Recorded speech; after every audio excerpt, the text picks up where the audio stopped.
top floor trying to leave the apartment through the window. I broke down some locked doors and I got to the fire escape. Breaking news, a fire fills an apartment building with thick black smoke. Residents race to escape. We've just learned one person has died. Good evening, I'm Dick Brennan. And I'm Alice Gaynor. Christine and Maurice are off. Right now, the FDNY and the mayor are holding a news conference on the deadly fire in Manhattan. We just learned 18 people were injured, 5 critical. Let's listen in. From the fire apartment. The fire that was blowing out was blocking off the exit pathway of the occupants trying to escape down the stairs. So as the engine company moved in to extinguish that fire, our ladder company members moved up and went up to the upper floors. Unfortunately, they found 3 victims unconscious on the upper floors of the building.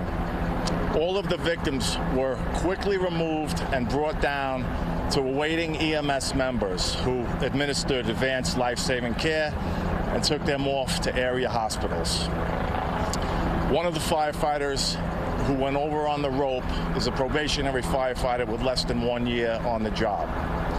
So he's had quite the introduction into the FDNY. I'm going to pass it off to Chief Fields, who can give us more details on the patients.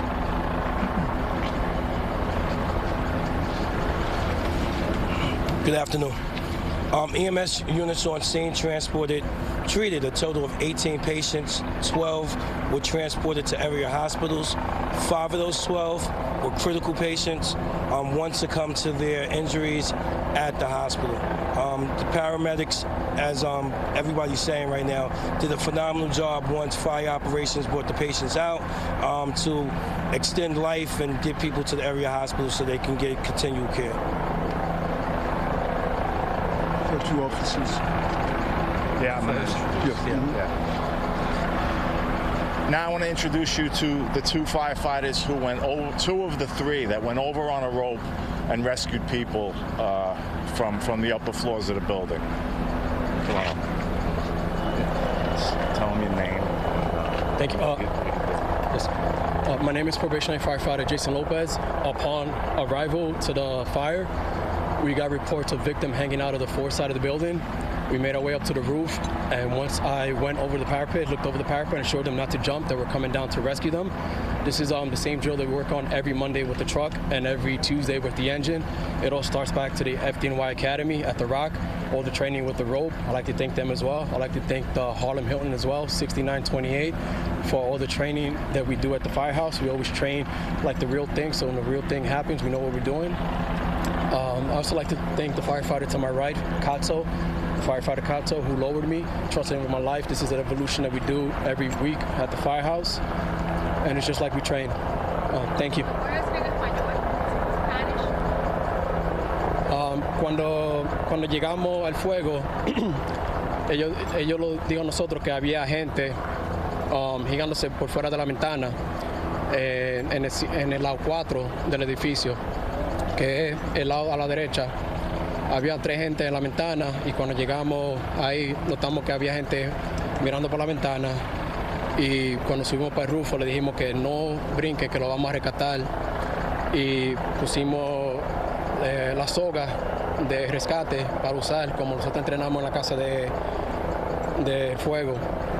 Todos los lunes entrenamos, todos los martes también entrenamos, y el bombero a mi derecha, que se llama bombero Katso, fue que me bajó. Yo confié con él, con mi vida, para rescatar a la gente que estaban ahí, y algo que siempre entrenamos en la casa, y soy muy orgulloso por tener la oportunidad. Me siento muy feliz completarlo. Gracias.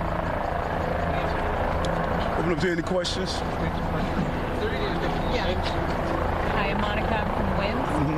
So when firefighters came here, they were doing that rope rescue. Can you describe, I know, Mr. Mayor, you might not be able to go into detail to describe it yourself, but could someone here describe exactly what that looks like? Will we see firefighters coming over from the roof? What does it look like? Well, we'll do 2 things. DJ, see if we can get... Mayor Adams and firefighters holding a press conference about a fire in Harlem that killed 1 person and injured 18 others. We're going to get more from the scene now. That's right. CBS 2's Alicia Reed has been there all afternoon. She's live with the very latest. Alicia? Dick and Alice, firefighters were able to get here within 3 minutes of that call, but even within that short space of time, fire and smoke spread, and people were trying to escape the building any way they could. You could see some of the windows on the 5th and 6th floors that firefighters had to break. Now, one resident captured cell phone video of people hanging out windows as they tried to get away from that smoke. The fire broke out just after 2 o'clock at St. Nicholas Place in West 149th Street. It was a chaotic scene as the hallways filled with smoke. Firefighters rescued several tenants from fire escapes. One person, as we've heard, was pronounced dead. 3 are in critical condition at Harlem Hospital. Now let's take a listen to tenants who were rushing to escape. We couldn't even go out of our front door. And there was people out there. I was trying to call to them because eventually I broke down some locked doors and I got to the fire escape. So we had to get past that. People were in the hallway, in the smoke, saying, help me. I was trying to grab them. Now, within the last half hour, firefighters were able to reunite one family with their dog. The cause of this fire is still under investigation. We will hear from Mayor Eric Adams at 6 o'clock. Live in Sugar Hill, Alicia Reed, CBS 2 News.